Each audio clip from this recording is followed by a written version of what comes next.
अमरीकी सदर Donald Trump ने ईरान के साथ मुज़ाकरात का दूसरा दौर जुमे को होने का इम्कान जाहिर कर दिया। अच्छी खबर मिलने का भी दावा कर दिया। सोशल मीडिया पर पैगाम में सदर ट्रंप ने ईरान से मुज़ाकरात के लिए अगले 72 घंटे अहम करार दे दिए। वाज़ेह किया जंगबंदी टाइम फ्रेम का कोई दबाव है, न ही मुज़ाकरात की नई तारीख तय करने में कोई जल्दी। सदर ट्रंप ने ईरान के साथ सीज़ फायर के लिए कोई डेडलाइन तय नहीं की। तर्जुमान व्हाइट हाउस ने जंगबंदी के लिए 3 से 5 दिन की डेडलाइन से मुताल्लिक़ खबरों को मुस्तरद कर दिया। तर्जुमान कैरोलिन लेविट ने प्रेस ब्रीफिंग के दौरान बताया, सदर ट्रंप ईरान को एक मुत्तफ़िक़ का तजवीज़ लाने के लिए चंद दिन का वक्त दे रहे हैं। अमरीका को ईरान के जवाब का इंतजार है। सदर जंगबंदी की तौसीह पर मुत्तफ़िक़ का रद्द-ए-अमल चाहते हैं। अमरीका के वज़ीर बहरिया जॉन सिफेलिन को अचानक ओहदे से बरतरफ कर दिया गया। अमरीकी वज़ीर बहरिया की बरतरफी की वजूहात नहीं बताई गई। हंगकाओ को कायम मकाम वज़ीर बहरिया मुकर्रर कर दिया गया।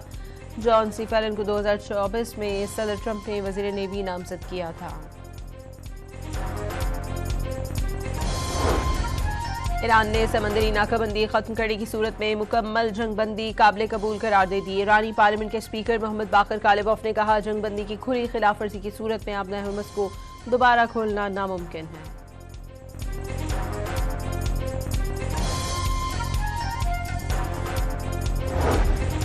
ईरान ने आबना हुर्मुज़ में बगैर इजाजत गुजरने वाले 3 जहाज़ों को रोक लिया। 2 को कब्जे में लेकर ईरानी साहिलों पर पहुंचा दिया गया। ईरानी बहरिया की 33 तेज रफ्तार कश्तियों ने ऑपरेशन में हिस्सा लिया। ऑपरेशन की फुटेज जारी कर दी गई।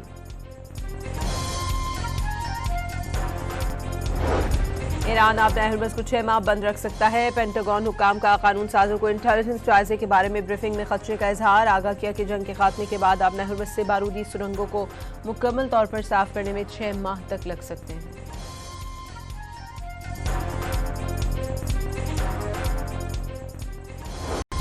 आबना हुर्मुज़ की सूरत हाल पर लंदन में 30 ममालिक का इजलास आज होगा। बरतानवी वजारत दिफा के मुताबिक 30 मुल्कों की फौजी क़यादत और माहिरीन शामिल होंगे। कमान और कंट्रोल के ढांचे के साथ साथ खित्ते में फौज की तैनाती पर भी गौर होगा।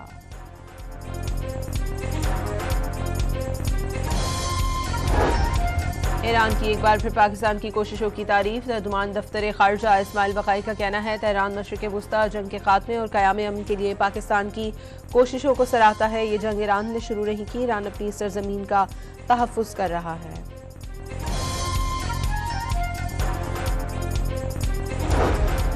इजराइल ने लेबनान में सेहूनी दरिंदगी बेनकाब करने वाली खातून सहाफ़ी को शहीद कर डाला। दूसरी सहाफ़ी ज़ैनब फराज शदीद ज़ख्मी।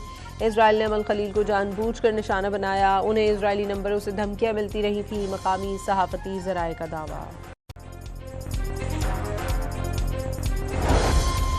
अमरीकी सेनेट ने ईरान जंग में सदर ट्रंप के जंगी इख्तियारात महदूद करने की करारदाद 5वीं बार मुस्तरद कर दी। करारदाद की मुखालिफत में 51 जबकि हक में 46 वोट पड़े। डेमोक्रेट सेनेटर जॉन फेरमैन ने रिपब्लिकन के साथ मिलकर करारदाद की मुखालिफत की। रिपब्लिकन सेनेटर रेंड पॉल ने डेमोक्रेट्स का साथ दिया।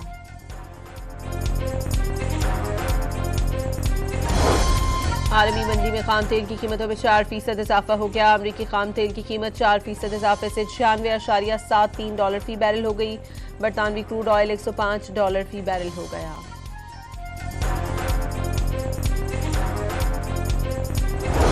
खैबर पख्तूनख्वा असम्बली में ईरान पर अमरीका और इजराइल की जारियत के खिलाफ करारदाद मंजूर। इजराइल की फ़लस्तीन और लेबनान के खिलाफ जारियत गैर इंसानी फेल करार।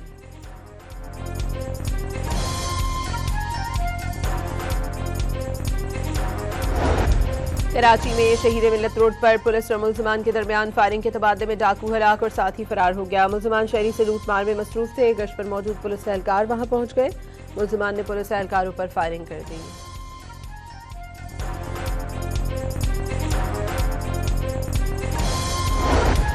जामशोरो केरथर नेशनल पार्क से लाखों रुपए मालियत की नायाब लकड़ी से भरे ट्रक को पुलिस ने पकड़कर महकमा वाइल्ड लाइफ के हवाले कर दिया।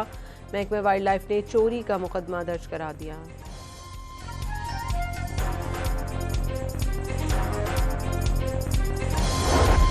और PSL में पेशावर ज़ल्मी ने कराची किंग्स को 7 विकेटों से हराकर क्वालिफायर मरहले में जगह पक्की कर ली।